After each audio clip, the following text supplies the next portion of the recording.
El huérfano que conquistó el mundo. Parte primera, de Paria a Khan. Imaginen, si pueden, la inmensa vacuidad de la estepa mongola en el año 1162, donde la hierba se extendía sin fin hacia horizontes que parecían marcar el mismo borde de la existencia. Aquí, en un paisaje tan inmenso que un hombre podía cabalgar durante semanas sin ver otra alma humana, donde las temperaturas invernales podían congelar a un guerrero sólido en su silla de montar y el calor del verano podía hornear la tierra hasta que se agrietara como cerámica, nació un niño que cambiaría el curso de la historia humana más profundamente que quizás cualquier individuo antes o después. Su nombre al nacer era Temujin, y entró al mundo aferrando un coágulo de sangre en su pequeño puño. Un presagio que los chamanes interpretaron con tanto terror como asombro, pues significaba que este niño estaba destinado a convertirse en un gran líder o en un heraldo de derramamiento de sangre sin precedentes. Como resultaría, se convertiría en ambos, y el imperio que forjaría se extendería desde el Océano Pacífico hasta las costas del Mediterráneo, abarcando más territorio que Roma en su apogeo, más pueblos de los que cualquier conquistador previo había gobernado jamás, e implementando sistemas de gobierno, comunicación e intercambio cultural que remodelarían la civilización misma de maneras que resuenan incluso en nuestro mundo moderno. Pero esta historia no comienza con triunfo y gloria, queridos oyentes. No. El cuento del hombre que se convertiría en Genghis Khan comienza en tragedia, traición y una lucha por la supervivencia tan desesperada que la mayoría habría perecido mucho antes de lograr incluso una fracción de lo que él finalmente lograría. Para entender verdaderamente la magnitud de lo que Temujin logró, primero debemos entender el mundo en el que nació. Un mundo donde la vida era brutal más allá de la comprensión moderna, donde la lealtad tribal significaba todo y la vida individual significaba casi nada, donde el valor de un hombre se medía solamente por su habilidad para proteger a su familia y sus rebaños, y donde la debilidad en cualquier forma significaba muerte segura. La Mongolia del nacimiento de Temujin no era una nación en ningún sentido que reconoceríamos hoy. Era un mosaico de tribus y clanes competidores, cada uno guardando celosamente su propio territorio, su propio honor y su propia independencia. Las principales confederaciones tribales, los mongoles, los tártaros, los merkits, los naimanes y docenas de otros, estaban encerrados en un ciclo interminable de incursiones, contraincursiones, venganzas de sangre y alianzas temporales que cambiaban tan rápido como los vientos que barrían las estepas. Nacer en este mundo era nacer en un estado de guerra perpetua, donde cada extraño era un enemigo potencial, donde la confianza se extendía solo hasta los lazos de sangre y juramentos jurados, y donde las penalidades por traición o debilidad eran rápidas y despiadadas. El padre de Temujin, Yesugei, era un jefe menor del clan Borjigin, una subdivisión de la tribu mongola. No era un gran khan o un señor de la guerra poderoso, pero era respetado entre su gente como un guerrero capaz y un hombre de palabra, cualidades que eran preciosas en verdad en una sociedad donde los acuerdos verbales y la reputación personal significaban la diferencia entre supervivencia y extinción. Yesugei había ganado su posición a través de los medios tradicionales de avance mongol, habilidad en batalla, éxito en incursiones y la capacidad de atraer y mantener un séquito leal de guerreros que creían que podía llevarlos a la prosperidad y gloria. Las circunstancias de la concepción de Temujin fueron en sí mismas dramáticas, pues Yesugei había secuestrado a la madre de Temujin, Hoelun, de un rival tribal poco después de su propia boda. Esto no era poco común en el mundo violento de las estepas. Las mujeres eran a menudo tomadas como premios de guerra o incursión, y tales secuestros podían desencadenar venganzas de sangre que duraban generaciones. Pero Hoelun demostró no ser ninguna cautiva ordinaria. Era una mujer de inteligencia excepcional, fortaleza de carácter y determinación, cualidades que pasaría a su hijo y que resultarían cruciales para su supervivencia en los años terribles por venir. Cuando Temujin nació con ese coágulo de sangre aferrado en su puño, los chamanes que atendieron su nacimiento hablaron en tonos susurrados y llenos de asombro sobre lo que podía significar. Algunos dijeron que era una señal de que tendría poder sobre la vida y la muerte mismas. Otros susurraron que derramaría más sangre que cualquier hombre en la historia. Su padre, guerrero práctico como era, simplemente esperaba que el niño creciera lo suficientemente fuerte para cabalgar y luchar, pues en el mundo de las tribus mongolas eso era todo lo que verdaderamente importaba. Pero eso no era todo. Los primeros 9 años de la vida de Temujin fueron relativamente normales según los estándares mongoles, lo que quiere decir, fueron duros, exigentes y enfocados enteramente en desarrollar las habilidades necesarias para la supervivencia en las estepas. Aprendió a cabalgar casi antes de poder caminar, pues entre los mongoles la equitación no era solo una habilidad, sino una forma de vida. Un niño mongol que no podía montar a los 3 años era considerado prácticamente inútil, y a los 5 años, Temujin ya pasaba días enteros en la silla, aprendiendo a moverse como uno con su caballo, a disparar flechas a galope completo, a sobrevivir con nada más que leche de yegua y carne seca durante semanas seguidas. Aprendió las otras habilidades esenciales de la vida en la estepa también. Cómo rastrear presas y enemigos a través de vastas distancias leyendo las señales más sutiles en la hierba y la tierra. Cómo sobrevivir ventiscas que podían matar a un hombre desprevenido en minutos, cómo encontrar agua en un paisaje que a menudo parecía completamente árido, cómo cuidar los caballos y ganado que eran la fundación de la riqueza y poder mongol. Aprendió las historias y canciones de su pueblo, las genealogías que trazaban su linaje a través de las generaciones, y el código de honor y lealtad que ataba a los guerreros a su clan y su tribu. Más importante aún, comenzó a aprender sobre el liderazgo y naturaleza humana a través de la observación cuidadosa de su padre y los otros guerreros que se reunían alrededor del her de la familia, la tienda circular de fieltro que era la vivienda tradicional mongola. Observó cómo su padre resolvía disputas, cómo distribuía el botín de las incursiones, cómo mantenía el delicado equilibrio de respeto y miedo que mantenía a sus seguidores leales. Estas lecciones resultarían invaluables en los años por venir, pues Temujin poseía desde temprana edad una habilidad casi sobrenatural para leer a las personas, para entender sus motivaciones y deseos, y para usar ese entendimiento para forjar lealtades que trascendían las fronteras tribales tradicionales que dividían a los pueblos de la estepa. Cuando Temujin tenía 9 años, su padre decidió que era tiempo de arreglar un matrimonio para el niño, una práctica común entre las tribus mongolas, donde las alianzas a menudo se cementaban a través de arreglos matrimoniales hechos cuando las partes aún eran niños. Yesugei llevó a su hijo en un viaje al territorio de la tribu de Hoelun, con la intención de encontrar una novia adecuada entre sus parientes. Este viaje lo cambiaría todo, pues puso en movimiento una serie de eventos que transformarían a Temujin de hijo de jefe, con un futuro relativamente seguro, en un paria luchando por supervivencia en uno de los ambientes más duros de la tierra. Durante este viaje, padre e hijo se detuvieron en el campamento de Dei Sechen, un jefe de la tribu Kongirad. Dei Sechen tenía una hija llamada Borte, que era aproximadamente un año mayor que Temujin. Cuando los dos niños se conocieron, algo notable sucedió. Tomaron un gusto inmediato el uno por el otro, una ocurrencia rara en matrimonios arreglados del periodo. Temujin, quien más tarde sería conocido por su habilidad para hacer juicios rápidos y decisivos sobre las personas, aparentemente reconoció en esta niña cualidades que lo impresionaron incluso a esa edad joven. Borte, por su parte, vio algo en el niño intenso y callado que la hizo dispuesta a aceptar el compromiso. Los arreglos matrimoniales se hicieron según la costumbre tradicional. Temujin permanecería con la familia de Dei Sechen por un tiempo para trabajar y probar su valor, mientras Yesugei regresaba a casa con la promesa de que regresaría por su hijo cuando fuera el momento adecuado. Mientras Yesugei se preparaba para partir, le dio a su hijo un consejo que Temujin recordaría por el resto de su vida. Ten cuidado con los perros, ten cuidado con los extraños y sobre todo, ten cuidado con aquellos que sonríen demasiado ampliamente, pues están planeando traición. Pero Yesugei nunca regresó por su hijo.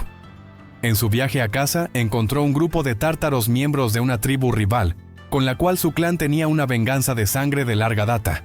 Los tártaros, reconociendo a Yesugei a pesar de sus intentos de pasar a través de su territorio sin ser notado, lo invitaron a compartir una comida con ellos, invocando las leyes sagradas de hospitalidad que gobernaban la vida de la estepa. Yesugei, sabiendo que sería un insulto mortal rechazar y esperando que las leyes de hospitalidad lo protegieran, aceptó su invitación. Fue un error fatal. Los tártaros no tenían intención de honrar las obligaciones sagradas de hospitalidad cuando se trataba de un enemigo con quien tenían una venganza de sangre activa. Envenenaron la comida de Yesugei, y aunque logró llegar de regreso hacia su propio territorio, murió en agonía varios días después, llamando a su hijo ausente con sus últimos alientos. La noticia de la muerte de Yesugei llegó a Temujin mientras aún vivía con la familia de Dei Sechen. El niño inmediatamente partió hacia casa. Sabiendo que la muerte de su padre crearía un vacío de poder, y que la posición de su familia sería precaria en el mejor de los casos, pero nada podría haberlo preparado para la catástrofe que lo esperaba. En el mundo brutal de las estepas mongolas, un clan sin un líder fuerte era como un animal herido, se convertía en presa para otros. Cuando Temujin regresó a casa, descubrió que los seguidores de su padre ya habían abandonado a su familia, uniéndose a otros líderes que podían proveer mejor para ellos y protegerlos. El hombre que había asumido el liderazgo de lo que había sido el clan de Yesugei, un guerrero llamado Targutai, no tenía interés en apoyar a la viuda de Yesugei y sus hijos. De hecho, los veía como amenazas potenciales. Temujin, como el hijo mayor de Yesugei, tenía un reclamo legítimo al liderazgo que algún día podría desafiar la autoridad de Targutai.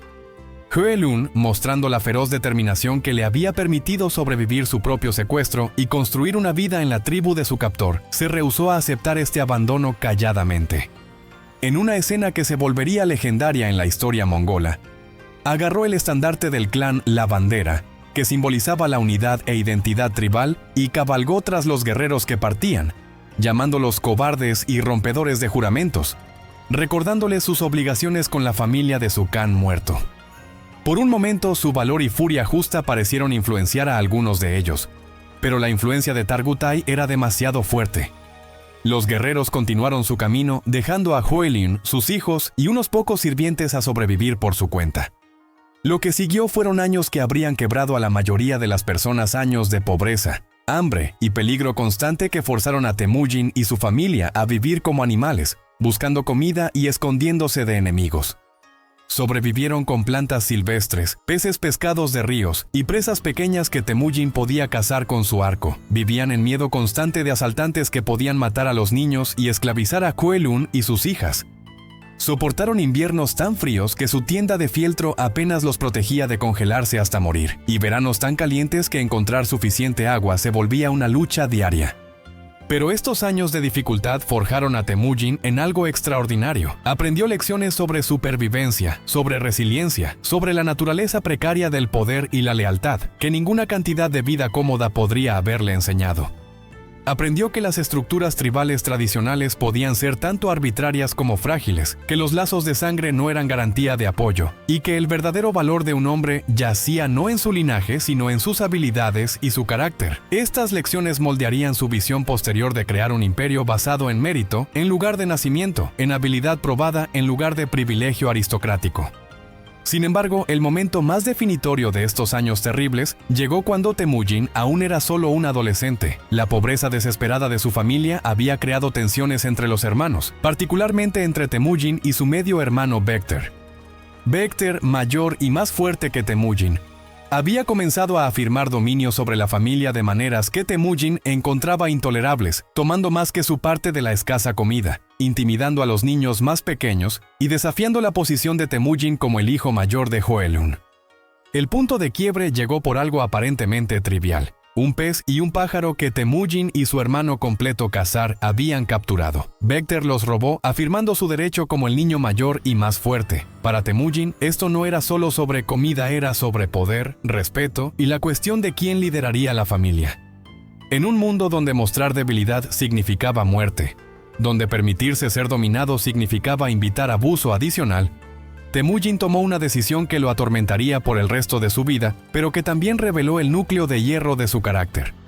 Él y Khazar cazaron a Bekter y lo mataron. Le dispararon con flechas mientras se sentaba en una ladera, vigilando los pocos caballos restantes de la familia. Bekter, viéndolos acercarse con sus arcos preparados, sabía lo que venía. Según la historia secreta de los mongoles, la fuente histórica primaria para la vida temprana de Temujin, las palabras finales de Bekter fueron una súplica de que al menos perdonaran a sus hermanos menores, mostrando que incluso en la muerte, entendía el duro cálculo de supervivencia que había llevado a este momento.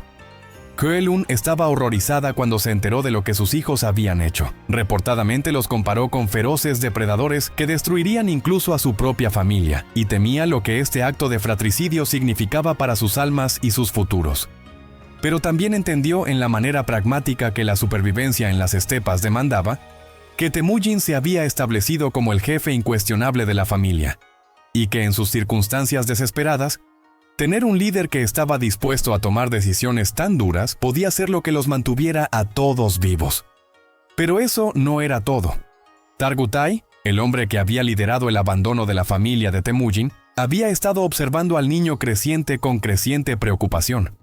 Temujin era casi un adulto ahora, y a pesar de la pobreza y dificultad de sus circunstancias, estaba desarrollando una reputación por inteligencia, valor y potencial de liderazgo.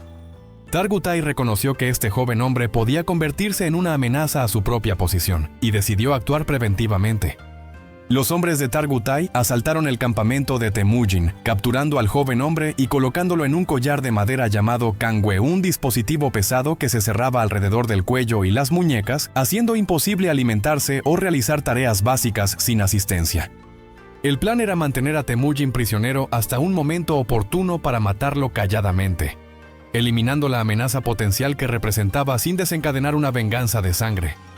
Pero Temujin, incluso como adolescente en cautiverio, demostró la ingeniosidad y habilidad para inspirar lealtad que más tarde lo convertirían en un conquistador mundial. Durante una fiesta, cuando sus captores estaban distraídos bebiendo y celebrando, logró golpear a su guardia con el pesado kange, aturdiendo al hombre, y escapar hacia la oscuridad.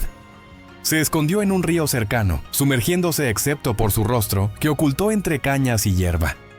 Mientras sus perseguidores buscaban las orillas del río con antorchas, un hombre, un miembro de una familia que una vez había sido aliada de Yesugei, detectó a Temujin pero eligió no dar la alarma. En cambio, este hombre, llamado Sorkan Shira, le dio a Temujin instrucciones susurradas para permanecer escondido hasta que la búsqueda fuera cancelada. Luego lo ayudó a remover el kange y le proporcionó suministros para su escape.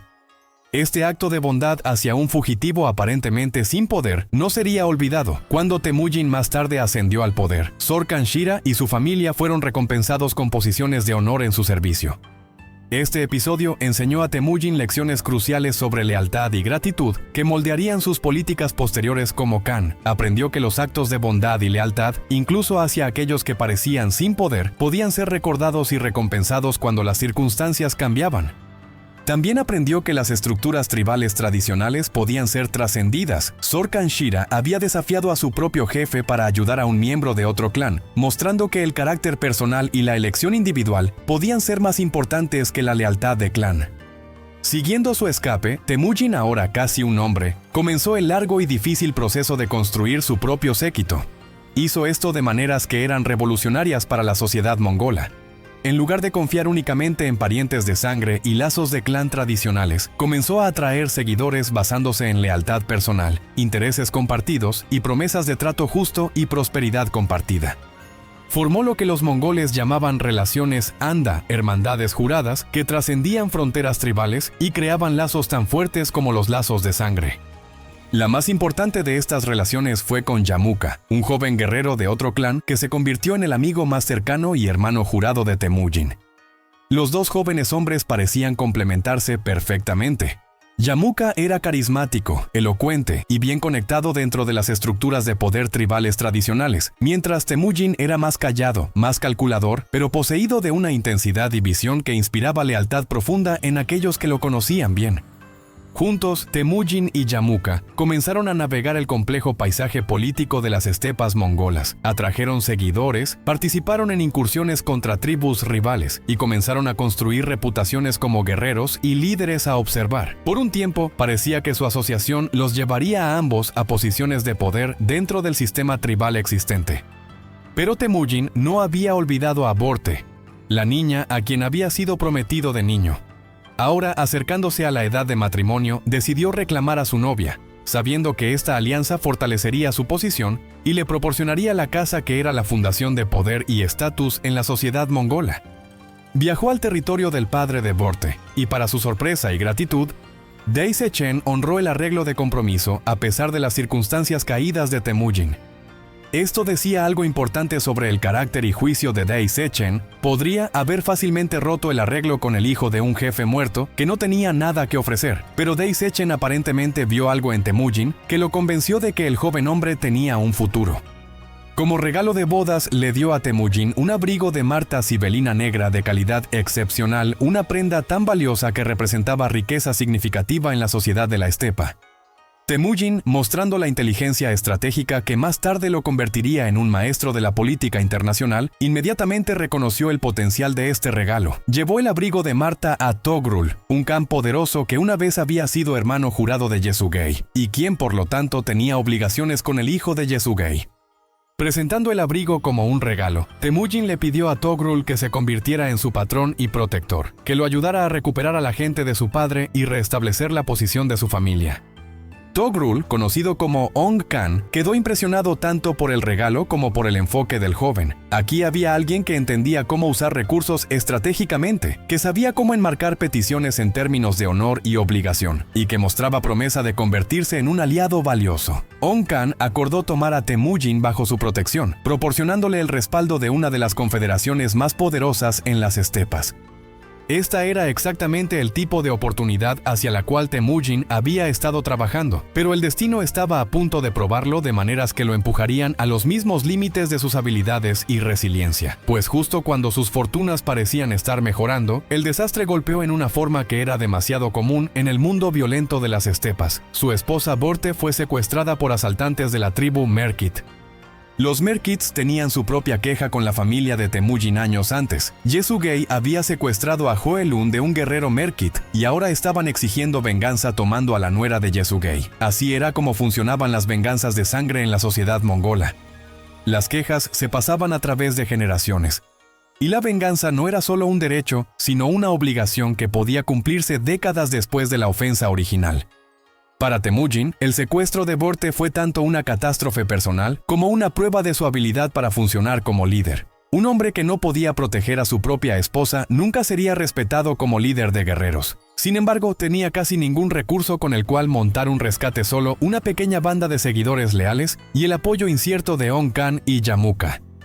Pero Temujin probó estar a la altura del desafío. Llamó a Ong Khan para honrar su compromiso, invocó su hermandad con Yamuka y comenzó a reunir una fuerza para atacar a los Merkits. Esto requirió no solo planificación militar, sino maniobra política intrincada. Tenía que convencer a líderes más poderosos de que esta incursión valía la pena, que el éxito era posible y que sería un aliado valioso en empresas futuras. La incursión misma fue un éxito impresionante. Temujin, Yamuka, Ong Khan y sus fuerzas combinadas cayeron sobre los campamentos Merkits en un ataque sorpresa que dispersó al enemigo y permitió a Temujin recuperar a Borte. Pero eso no era todo. La victoria demostró las capacidades de Temujin tanto como líder militar como operador político. Había tomado un desastre personal y lo había convertido en una oportunidad para forjar alianzas, probar su valor y comenzar a construir una reputación que atraería más seguidores.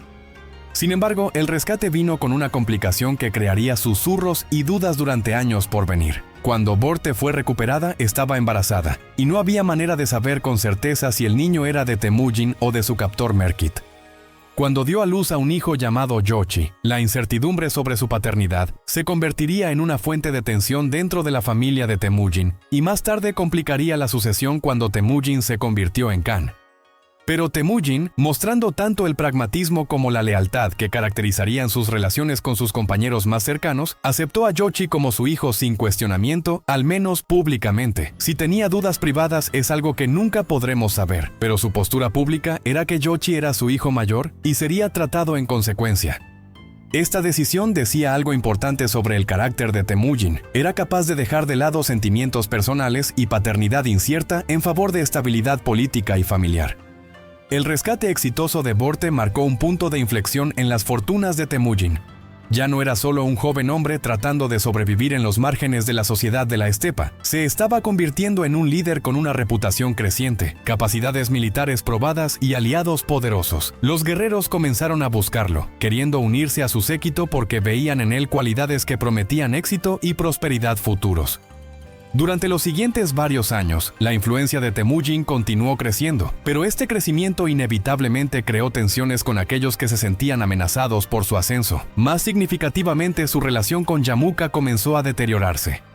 Los dos hombres, que una vez habían sido amigos inseparables y hermanos jurados, se encontraron desarrollando visiones diferentes de cómo el poder debería ser ejercido y cómo la sociedad debería ser organizada.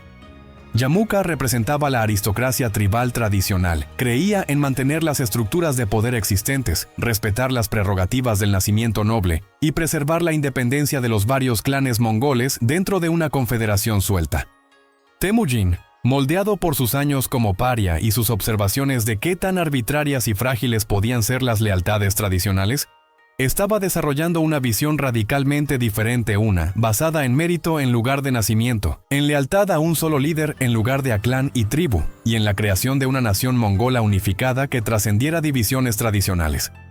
La ruptura entre los dos ex amigos llegó gradualmente, a través de una serie de pequeños desacuerdos y caminos divergentes, hasta que finalmente quedó claro que ambos no podían liderar a los mongoles. Uno tendría que someterse al otro, o tendrían que pelear. Dados las personalidades y ambiciones de ambos hombres, el conflicto era inevitable. La lucha entre Temujin y Yamuka se desarrollaría durante más de una década, involucrando no solo batallas militares, sino maniobra política compleja, alianzas cambiantes y visiones competidoras para el futuro de los pueblos mongoles. Era una lucha que probaría cada lección que Temujin había aprendido durante sus años de dificultad y supervivencia, y finalmente determinaría si los mongoles permanecerían como una colección de tribus en conflicto, o se unificarían bajo un solo líder que pudiera transformarlos en un poder mundial. Pero antes de que esa confrontación final pudiera ocurrir, Temujin tendría que sobrevivir numerosos desafíos, traiciones y experiencias cercanas a la muerte que lo forjarían en el líder capaz de unificar las estepas. Y nadie podía haber esperado lo que vendría después, pues el niño abandonado que una vez había sobrevivido con cebollas silvestres y carne de marmota, estaba a punto de embarcarse en una campaña de conquista y unificación que remodelaría no solo Mongolia, sino el mundo entero. Parte 2. El conquistador del mundo. La bruma matutina apenas comenzaba a levantarse del valle del río Onon cuando Temujin, ahora en sus 30 y tantos años y comandando un séquito de varios miles de guerreros, se paró ante una asamblea que determinaría el futuro de los pueblos mongoles. El año era 1206, y después de décadas de guerra, maniobras políticas y estrechos escapes de la muerte, finalmente había logrado lo que había parecido imposible cuando era un huérfano hambriento, escondiéndose de sus enemigos. Había unificado a todas las tribus mongolas bajo su liderazgo. Pero esto no era meramente un logro político o una conquista militar. Representaba una transformación completa de la sociedad mongola, la creación de algo que nunca había existido antes en la historia de las estepas. La asamblea, conocida como Kurultai, se había reunido para reconocer este logro sin precedentes y para otorgar a Temujin un título que resonaría a través de los siglos. Genghis Khan, cuyo significado exacto los académicos aún debaten, pero que generalmente se entiende como gobernante universal o Khan oceánico, un líder cuya autoridad era tan vasta e ilimitada como el océano mismo. Para entender la magnitud de lo que Genghis Khan había logrado para 1206, primero debemos relatar la extraordinaria serie de eventos que lo habían llevado desde su punto más bajo a este pináculo de poder. El conflicto con Yamuka, su ex hermano jurado y ahora rival amargo, había escalado durante años de tensión fría a guerra abierta. Los dos hombres se habían convertido en los puntos focales para diferentes visiones de la sociedad mongola. Yamuka representaba la aristocracia tribal tradicional, mientras Genghis Khan encarnaba un nuevo enfoque meritocrático que amenazaba con derrocar siglos de jerarquía establecida. La primera batalla mayor entre los dos llegó a principios de la década de 1190 en un lugar llamado Dalan Balsut.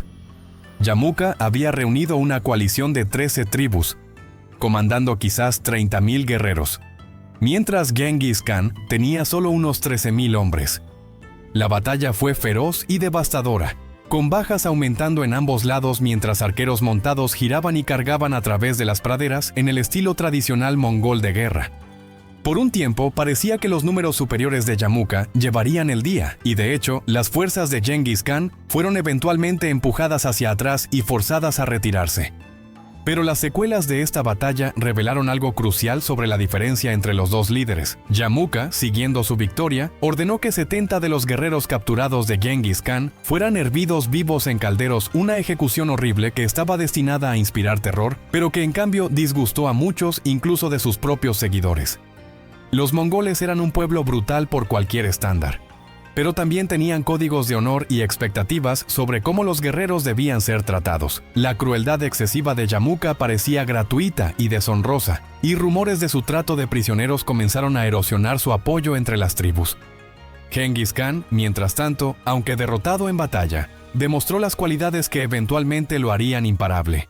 No ejecutó prisioneros indiscriminadamente ni se involucró en crueldad sin sentido. En cambio, a menudo ofrecía a guerreros capturados la oportunidad de unirse a sus fuerzas, juzgándolos por sus habilidades en lugar de sus afiliaciones tribales.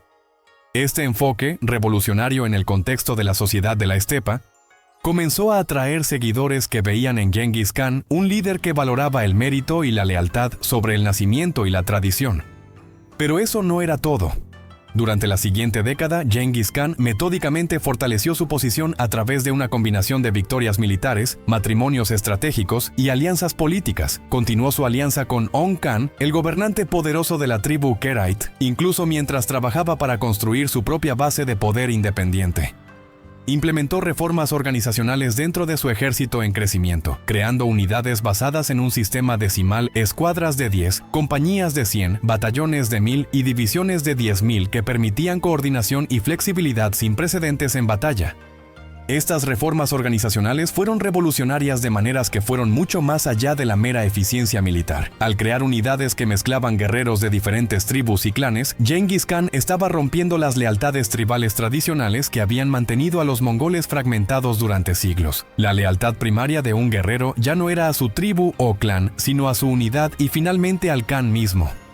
Esto podría parecer un cambio sutil, pero representaba una transformación fundamental de la sociedad mongola de una colección de tribus independientes a una nación unificada. Genghis Khan también comenzó a formalizar un código de leyes que eventualmente se conocería como el Yasa. Este código legal abordaba todo desde disciplina militar hasta comportamiento social, desde el trato de embajadores hasta regulaciones sobre caza y distribución de recursos. Lo que hizo revolucionario al Yasa fue que se aplicaba igualmente a todos los mongoles, sin importar su origen tribal o estatus social.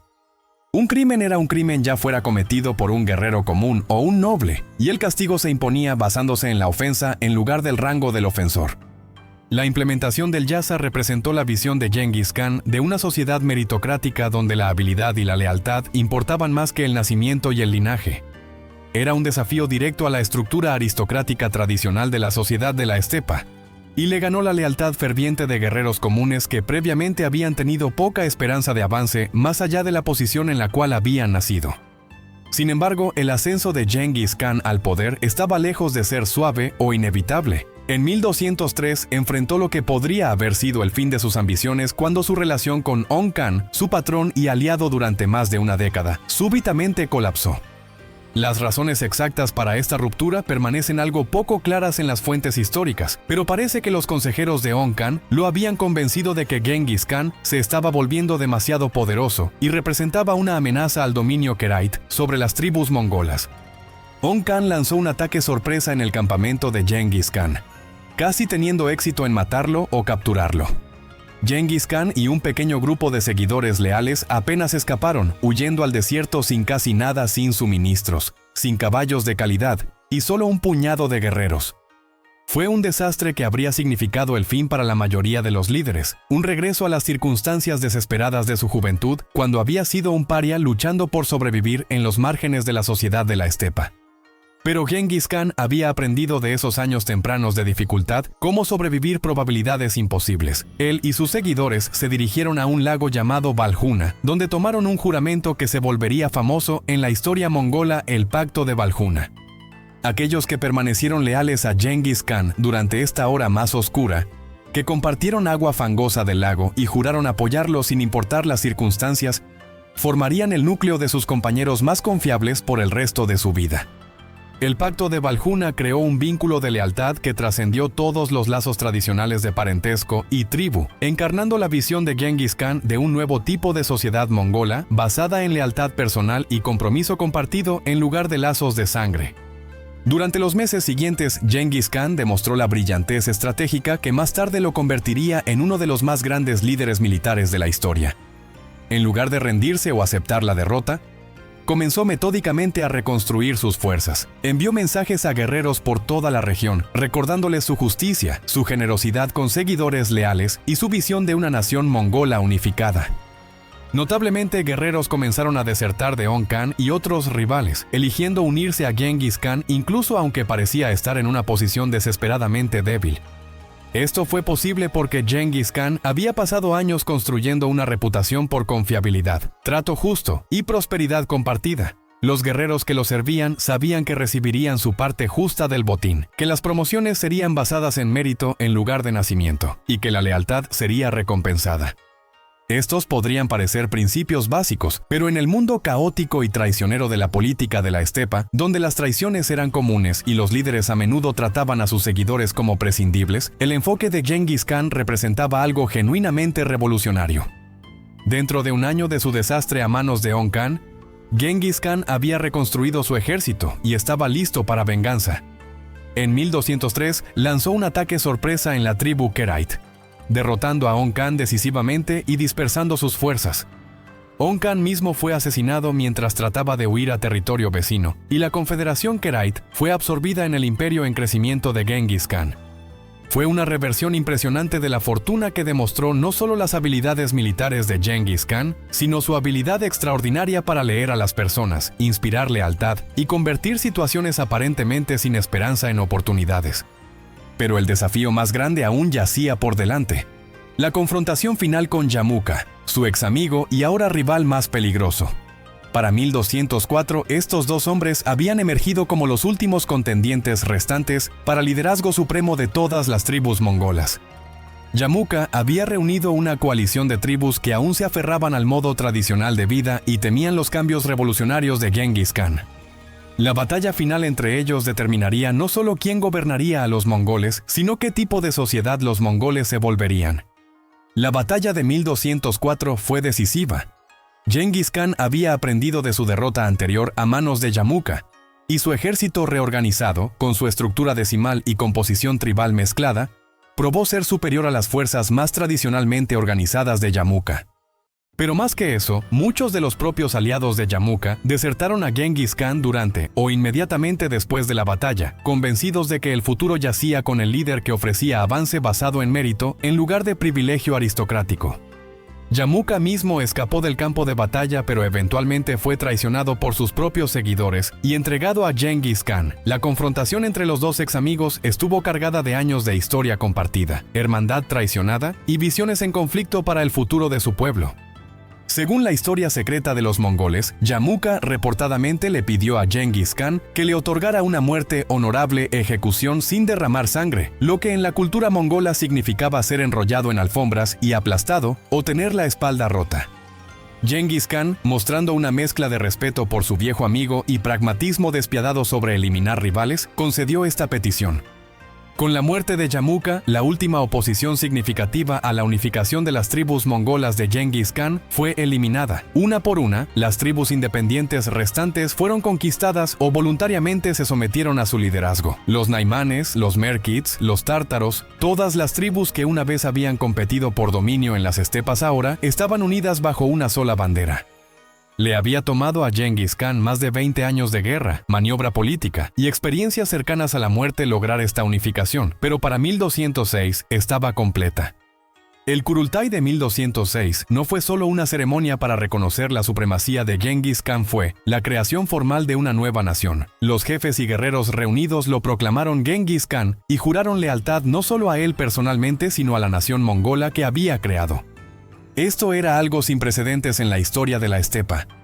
Una entidad política permanente y unificada, que trascendía divisiones tribales y que sobreviviría más allá de la vida de su fundador. Pero Genghis Khan, ahora cerca de los 50 años, estaba lejos de estar satisfecho con meramente unificar las tribus mongolas. Había creado una máquina militar de poder sin precedentes, un ejército de quizás 100.000 guerreros que eran los jinetes más hábiles del mundo, equipados con poderosos arcos compuestos que podían penetrar armadura a 200 yardas, organizados en unidades que podían coordinar maniobras complejas a través de vastas distancias y liderados por comandantes elegidos por su habilidad en lugar de su nacimiento. Este ejército necesitaba empleo, el pueblo mongol necesitaba recursos y riqueza para sostener su lealtad, y Genghis Khan necesitaba dirigir la energía de sus guerreros hacia afuera antes de que comenzaran a pelear entre ellos. Además, Genghis Khan había desarrollado una visión que iba mucho más allá del mero saqueo tribal. Había llegado a verse a sí mismo como destinado a gobernar no solo a los mongoles, sino al mundo entero, o al menos tanto de él como pudiera ser conquistado. Esto no era mera megalomanía, sino un concepto genuinamente revolucionario, la idea de que el mundo entero podía ser unificado bajo una sola autoridad política, gobernado por un solo código de leyes, donde el comercio y la comunicación pudieran fluir libremente a través de lo que previamente habían sido fronteras hostiles. El primer objetivo para las ambiciones de conquista mundial de Genghis Khan fue el Imperio de Xia Occidental, un reino en lo que ahora es el noroeste de China, que controlaba secciones importantes de la ruta de la seda. La decisión de atacar a Xia Occidental fue estratégica en múltiples niveles. Primero, permitió a Genghis Khan probar su ejército mongol unificado contra una civilización asentada con ciudades fortificadas y organización militar sofisticada. Segundo, la conquista de Xia Occidental daría a los mongoles acceso a recursos que necesitaban desesperadamente: hierro, grano, textiles y bienes de lujo. Tercero, demostraría a otros enemigos potenciales que los mongoles eran ahora una fuerza que podía amenazar incluso a reinos poderosos. La campaña contra Xia Occidental, que comenzó en 1205 y continuó intermitentemente durante años, reveló tanto las fortalezas como las debilidades del sistema militar mongol. La caballería mongola era devastadoramente efectiva en batalla abierta, destruyendo ejércitos de Xia Occidental con ataques coordinados que usaban fintas, envolvimientos y la precisión mortal de arqueros montados para abrumar a sus oponentes. Pero cuando se trataba de asediar ciudades fortificadas, los mongoles inicialmente eran nómadas sin tradición de guerra de asedio o experiencia en capturar asentamientos amurallados. Pero eso no era todo. Genghis Khan demostró la adaptabilidad que caracterizaría toda su carrera como conquistador mundial. En lugar de rendirse en frustración cuando sus guerreros no podían capturar ciudades, comenzó a incorporar ingenieros chinos y especialistas en asedio en su ejército. Estos expertos enseñaron a los mongoles cómo construir catapultas, torres de asedio y otro equipo necesario para atacar fortificaciones. Más importante aún, ayudaron a los mongoles a desarrollar tácticas completamente nuevas para guerra de asedio, incluyendo usar ríos para inundar ciudades, construir elaboradas obras de circunvalación para hacer morir de hambre a defensores hasta la sumisión, y emplear guerra psicológica para aterrorizar poblaciones hacia la rendición. Xia Occidental eventualmente se sometió a la soberanía mongola, acordando pagar tributo y proporcionar tropas cuando se solicitara, pero esto era solo el comienzo.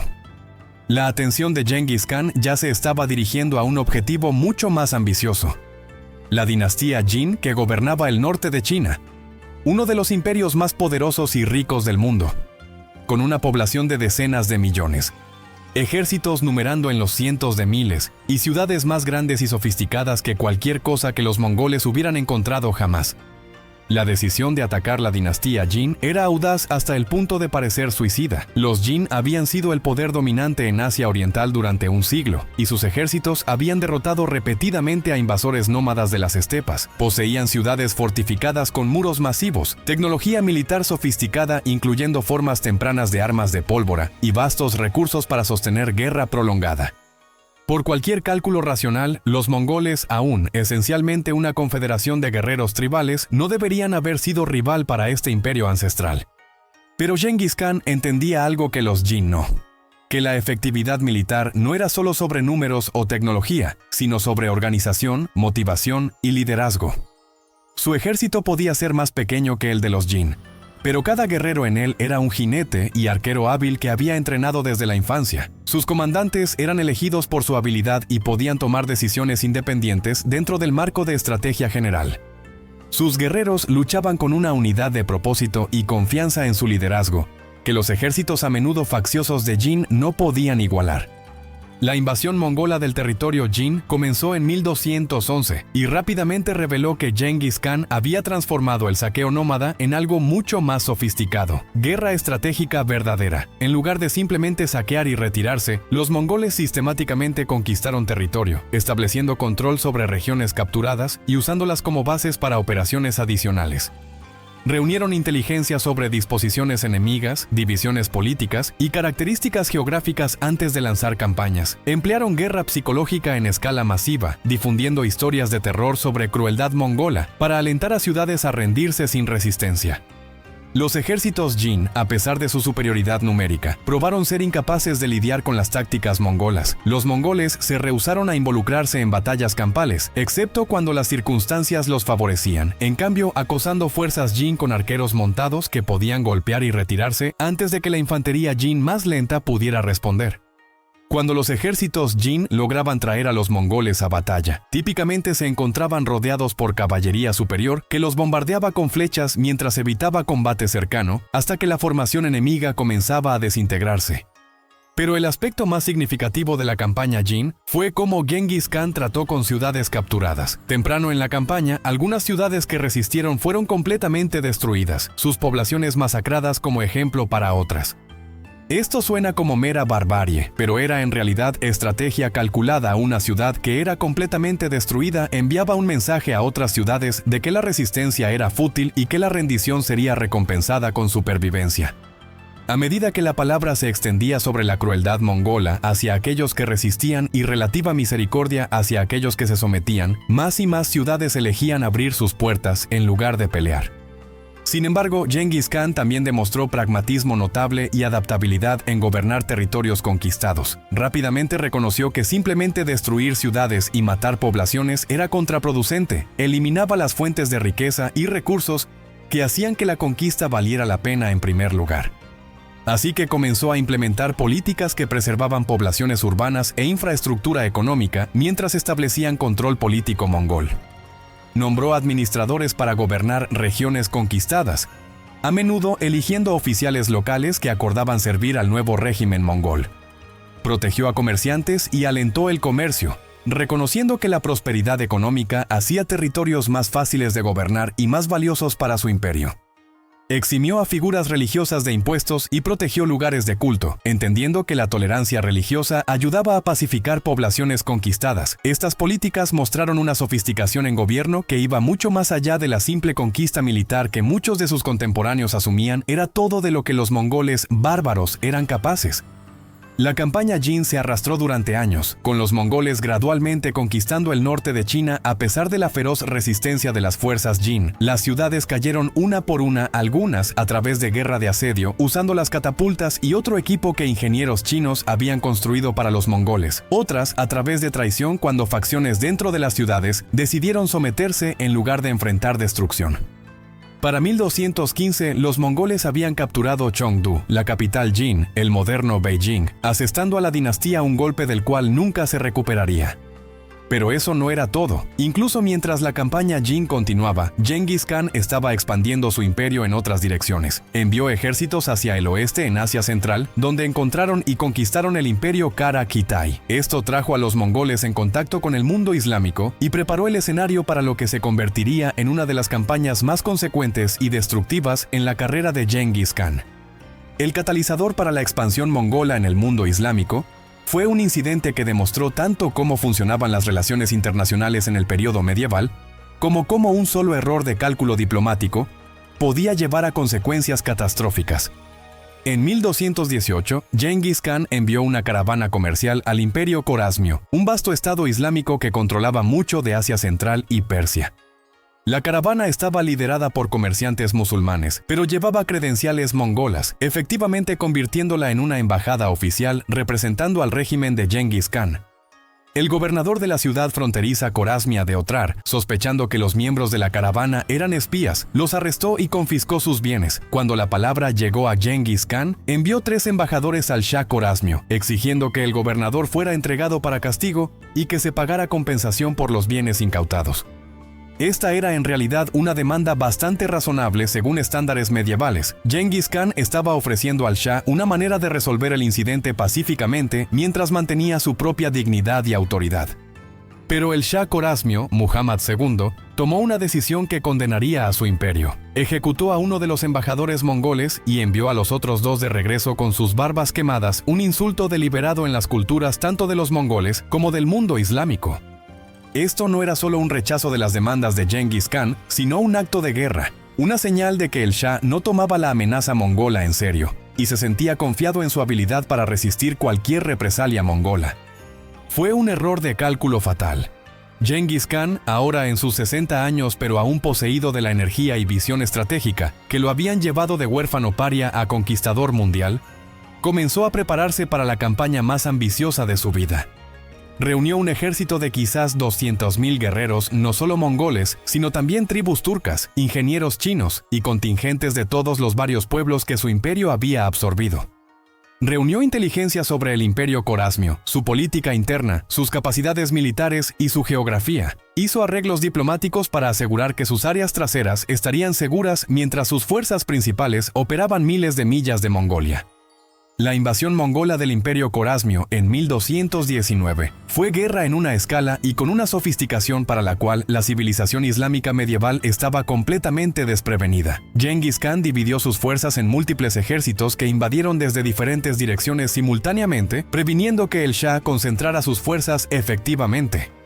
Las columnas mongolas se movían con una velocidad que asombraba a sus enemigos, cubriendo vastas distancias en días y apareciendo en lugares donde no se esperaban. La red de inteligencia mongola, que incluía comerciantes, viajeros y espías, proporcionó información detallada sobre movimientos enemigos y defensas urbanas. El imperio corasmio, a pesar de tener una población mucho más grande y recursos aparentemente ilimitados, probó ser incapaz de montar una defensa efectiva. El Shah Muhammad II, aparentemente paralizado por la escala y velocidad de la invasión mongola, falló en proporcionar liderazgo efectivo. Sus ejércitos, cuando se involucraban con los mongoles, eran consistentemente derrotados por tácticas y coordinación superiores. Las ciudades cayeron una tras otra: Bukhara, Samarcanda, Merv, Nishapur, cada una añadiendo a la creciente lista de centros urbanos que habían sido rendidos o destruidos por la embestida mongola.